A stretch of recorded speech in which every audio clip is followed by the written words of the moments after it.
بسم الله الرحمن الرحيم فلما فصل طالوت بالجنود قال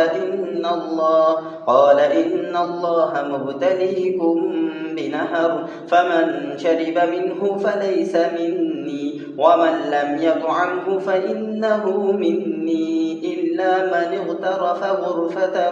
بيده فشربوا منه إلا قليلا منهم فلما جاوزه هو والذين آمنوا معه قالوا لا طاقة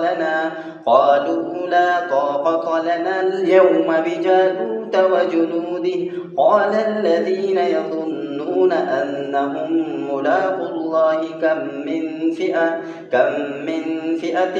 قليلة غلبت فئة كثيرة بإذن الله والله مع الصابرين ولما برزوا لجالوت وجنوده قالوا ربنا أفرغ علينا صبرا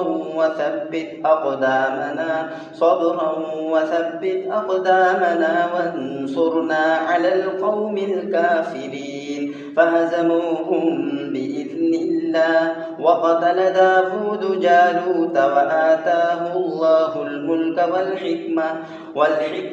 وعلمه مما يشاء ولولا دفع الله الناس بعضهم ببعض لفسدت الأرض ولكن الله ذو فضل على العالمين تلك آيات الله نتلوها عليك بالحق وإنك لمن المرسلين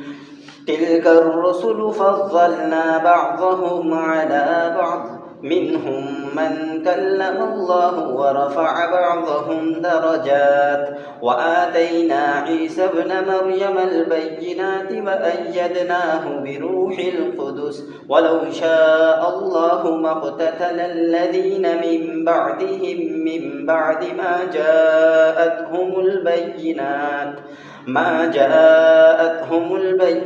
ولكن اختلفوا فمنهم من آمن ومنهم من كفر ولو شاء الله ما اقتتلوا ولكن الله يفعل ما يريد. سورة البقرة ركوع نمبر 33.